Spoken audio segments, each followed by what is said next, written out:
எனத்துக்கு இந்த கத்து கத்திட்டு இருக்கிற? என்ன வேணும் உனக்கு? அது ஒண்ணும் இல்லைங்க மாமா. எதுக்கு இந்த கத்து கத்துறீங்க? பக்கத்து வீட்டு பரமசிவ பையன் இருக்கிறாப்ல இல்ல, அவரு ஹனிமூன் போயிருக்காரு. நாம போகவே இல்லையே, அதான் சொல்லலான்னு வந்தேன். அடி அறிவு கட்டவளே, பக்கத்து வீட்டு பரமசிவ பையனுக்கு முந்தா நாள் தாண்டி கல்யாணம் ஆச்சு. அதனால அவன் ஹனிமூன் போயிருக்கிறா. உனக்கு கல்யாணம் ஆகி 10 வருஷம் ஆச்சுடி, மறந்துட்டியா என்ன? எத்தனை வருஷம் ஆனா என்ன? எனக்கு நீங்க கூட்டிட்டே போலையே, இப்ப கூட்டிட்டு போங்க. காலமான கடைசியில் ஆசையை பாரு. கல்யாணம் பண்ணி ஏமாந்தது பத்தல, இவ்வளவு ஹனிமூன் கூட்டிட்டு போய் வேற ஏமாறன் மாமா. ஏண்டி, ஹனிமூனுக்கு போறதுன்னு உங்க அப்பா வீட்டுக்கு போற மாதிரி நினைச்சிட்டியா? அதுக்கு எவ்வளவு செலவாகும் தெரியுமா? என்ன ஒரு 400-300 ஆகுமா? 1000 ரூபாய் கூட ஆகட்டும். கட்டின பொண்ணுக்கு 1000 செலவு பண்ண மாட்டீங்களா?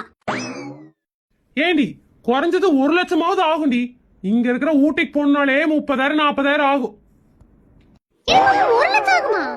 1 லட்சம் செலவு பண்ணிட்டு போய் அங்க என்ன பண்ண போறாங்க? சரியான லூசு கூமுட்டைங்களா இருக்கும் போலயே.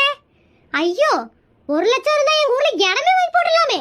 நல்ல வேலைங்க மாமா, நீங்க என்கிட்ட கண்ணை தோந்துட்டீங்க. நான் வேற இது தெரியாம ஹனிமூன் போகணும், அங்க போகணும், இங்க போகணும் அட முடிச்சிட்டு இருக்கற பாருங்க. 1 லட்சத்தை கொண்டு போய் யாராவது இப்படி எல்லாம் செலவு பண்ணுவாங்களா? பேசாம ஒரு 500 ரூபாய் கொடுங்க, எங்க அப்பா வீட்டுக்கு போய் 4 நாள் சந்தோஷமா இருந்து ஹனிமூன் கொண்டாடிட்டு வந்துறேன்.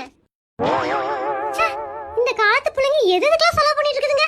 சின்னது அப்பம் வீட்டுல போய் ஹனிமூன் கொண்டாட போறாளா? அது தனியாவா?